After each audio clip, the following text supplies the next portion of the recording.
नमस्ते दोस्तों, मैं हूं मृन्मय। दोस्तों, आज हम अपनी टॉपिक एक नई कहानी से शुरू करते हैं। ये कहानी है हमारे बाबू भैया की कहानी। एक दिन बाबू भैया के दिमाग पे एक बहुत ही अच्छा बिजनेस आइडिया आया था। एक अच्छा बिजनेस कंसेप्ट उन्होंने सोच लिया था और वो ये भी सोच रहे थे कि जल्दी से जल्दी अपनी एक खुद की दुकान, एक खुद का बिजनेस शुरू की जाए। बाबू भैया के पास अच्छा खासा फंड भी जमा था, अच्छा खासा सेविंग्स था उनके पास, जिसकी मदद से वो आसानी से अपना बिजनेस शुरू कर सकते थे। लेकिन सिर्फ एक डिसीजन की वजह से वो आगे नहीं बढ़ पा रहे थे। सिर्फ एक डिसीजन की वजह से वो अटक गए थे और वो डिसीजन था कि वो अपना बिजनेस कौन से फॉर्म में शुरू करें। जैसे कि एक बिजनेस के अलग अलग फॉर्म्स हो सकते हैं। पार्टनरशिप बिजनेस हो सकता है, कंपनी हो सकता है, सोल प्रोप्राइटरशिप बिजनेस हो सकता है। तो बाबू भैया को ये समझ नहीं आ रहा था, ये डिसीजन वो नहीं ले पा रहे थे कि उनके बिजनेस के आइडिया के हिसाब से कौन सा बिजनेस फॉर्म उनके लिए सही रहेगा, और इस वजह से वो आगे नहीं बढ़ पा रहे थे। तो दोस्तों, ऐसे जो बाबू भैया जैसे लोग होते हैं, जिनके पास बिजनेस आइडिया भी होता है, जिनके पास फंड्स भी होता है, लेकिन सिर्फ ये डिसीजन की वजह से वो आगे नहीं बढ़ पाते, उनके लिए ये ज़रूरी है कि हर एक बिज़नेस फॉर्म का जो जो बिज़नेस फॉर्म्स हो सकते हैं, उन सब का थोड़ा थोड़ा नॉलेज हो। उनका क्या एडवांटेजेस है, उनका क्या लिमिटेशंस हो सकते हैं, ये सारी बातें उनको पता होना चाहिए। तब जाके वो एक अच्छा डिसीजन ले सकते हैं, अच्छा बिज़नेस फॉर्म सिलेक्ट कर सकते हैं। तो दोस्तों, आज हम इन्हीं सारी बातों पे डिस्कस करेंगे कि बिज़नेस के क्या क्या फॉर्म्स हो सकते हैं और हर एक बिज़नेस फॉर्म में क्या क्या लिमिटेशंस आता है, क्या क्या एडवांटेजेस हो सकता है। तो दोस्तों, हम जिस बिजनेस फॉर्म से शुरू करने जा रहे हैं वो है सोल प्रोप्राइटरशिप। सोल प्रोप्राइटरशिप दोस्तों, दुनिया के किसी भी कोने में सबसे कॉमन और सबसे पॉपुलर अगर कोई बिजनेस फॉर्म है तो वो सोल प्रोप्राइटरशिप बिजनेस होता है। तो अगर हम सोल प्रोप्राइटरशिप बिजनेस को देखें तो ये उसमें दो वर्ड्स हैं, सोल और प्रोप्राइटरशिप। सोल का मतलब होता है ओनली, अकेला, और प्रोप्राइटर का मतलब होता है ओनर, यानी कि मालिक। तो जिस किसी भी बिजनेस पे सिर्फ एक ओनर होता है, सिर्फ अकेला ओनर होता है, उसे हम सोल प्रोप्राइटरशिप बिजनेस कहते हैं। हम घर से निकलते ही अलग अलग राशन के दुकान, सलून, मिठाई के दुकान वगैरह देखते हैं, जो कि ज़्यादातर सोल प्रोप्राइटरशिप बिजनेस होते हैं, जिनका सिर्फ एक ही मालिक होता है, एक ओनर होता है। तो एक सोल प्रोप्राइटरशिप बिजनेस का क्या क्या एडवांटेजेस हो सकता है, क्या क्या लिमिटेशंस हो सकता है। तो सबसे पहले नज़र डालते हैं पॉजिटिव साइड पे, एडवांटेजेस। तो एडवांटेजेस नंबर 1 पर हम बोल सकते हैं क्विक डिसीजन मेकिंग। एक सोल प्रोप्राइटरशिप बिजनेस में क्योंकि सिर्फ एक ही ओनर होता है, तो बिजनेस में कोई भी डिसीजन क्यों ना लेना हो, वो चाहे वो क्या वर्कर्स, कितने वर्कर्स रखना है, दुकान में नया सामान लाना है, तो कोई भी डिसीजन हो वो ओनर आसानी से ले सकता है। उसको जो सही लगेगा वो कर सकता है। अगर 2-3 ओनर्स होते तो उनको सबसे पूछना पड़ता कि हम ये डिसीजन ले आना, कितना टाइम लगेगा डिसीजन लेने में, तो ये सारी बहुत सारी बातें आ जाती है। लेकिन सोल प्रोप्राइटरशिप में ओनर को जो ठीक लगेगा, जो सही लगेगा, वो आसानी से करेगा, क्विकली डिसीजन ले सकता है। So decision making process quick हो जाता है। सो ये है पहला एडवांटेज। उसके बाद जो दूसरा एडवांटेज है वो है डायरेक्ट इंसेंटिव। एक सोल प्रोप्राइटरशिप बिजनेस में जितना भी प्रॉफिट होगा वो 100% प्रॉफिट का हकदार वो सिर्फ सोल ओनर ही होता है। उसको किसी के साथ भी प्रॉफिट शेयर करने की ज़रूरत नहीं पड़ती है। तो 100% प्रॉफिट मिलता है, तो डायरेक्ट इंसेंटिव का एडवांटेज भी सोल प्रोप्राइटर एंजॉय करता है।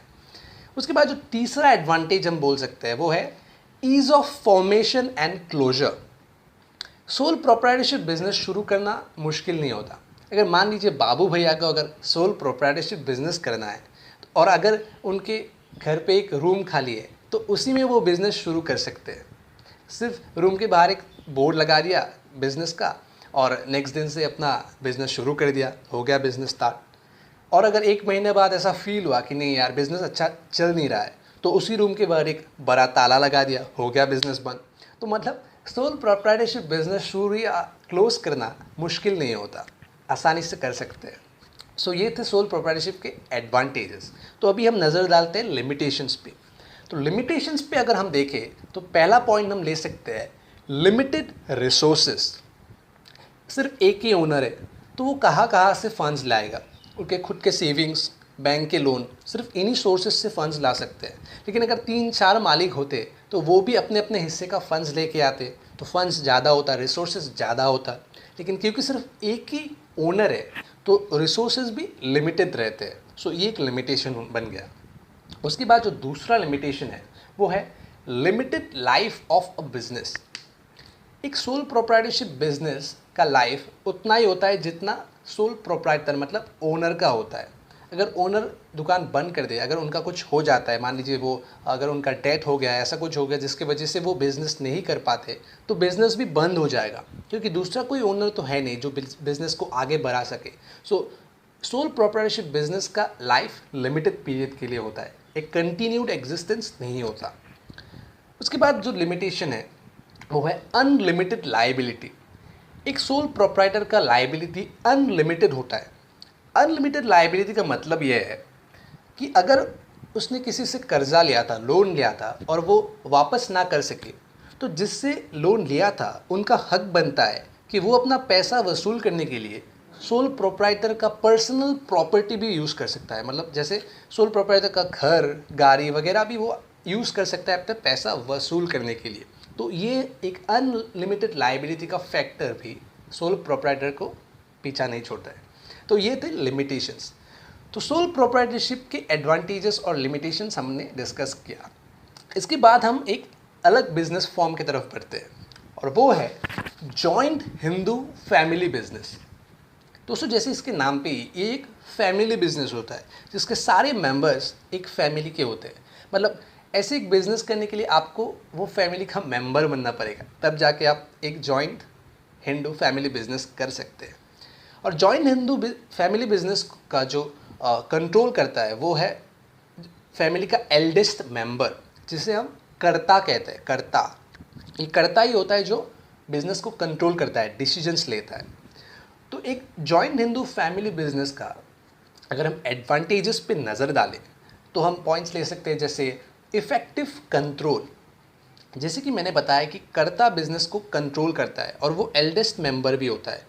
तो ये डेफिनेट सी बात है कि एल्डेस्ट मेंबर का डिसीजंस को तो हर कोई मेंबर रिस्पेक्ट करेगा ही, वो जो सही बोलेंगे सबको मानना ही पड़ेगा। तो कर्ता को आसानी होता है बिजनेस कंट्रोल करने में, कोई मुसीबत का सामना नहीं आता क्योंकि हर लोग उसके बातों को फॉलो करते हैं। तो यह है इफ़ेक्टिव कंट्रोल। उसके बाद नेक्स्ट पॉइंट हम ले सकते हैं continued business existence.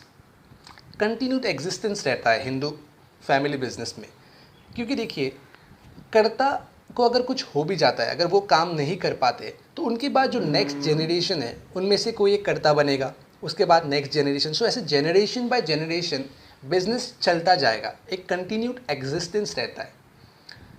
Third point में हम देख सकते हैं लिमिटेड लाइबिलिटी ऑफ मेंबर्स।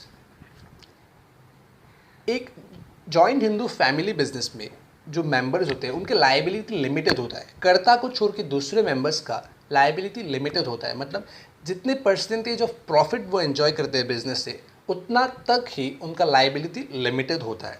मान लीजिए अगर 5% प्रॉफिट है किसी का, तो उसका लाइबिलिटी भी उतना परसेंटेज का ही होगा। सो ये थे एडवांटेजेस।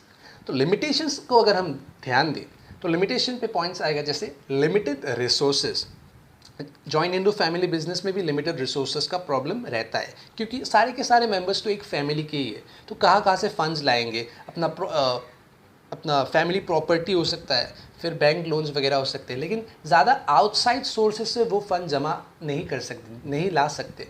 तो इस वजह से वो लोग भी लिमिटेड रिसोर्सेज के प्रॉब्लम से सफ़र करते हैं। दूसरा जो डिसएडवांटेज या लिमिटेशन है वो है अनलिमिटेड लाइबिलिटी ऑफ कर्ता।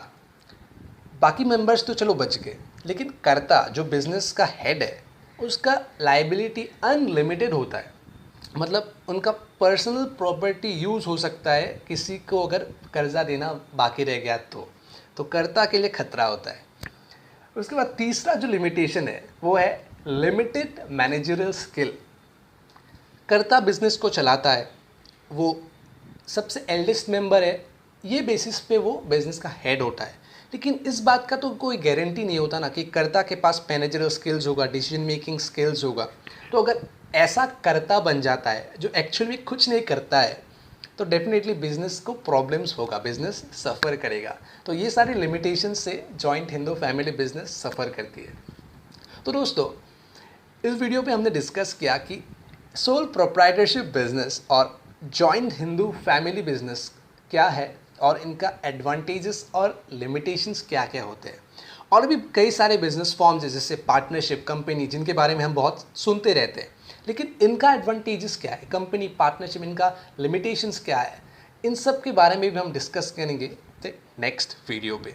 तो अगर ये वीडियो आपको पसंद आया हो तो इसे लाइक और शेयर ज़रूर कीजिएगा। धन्यवाद।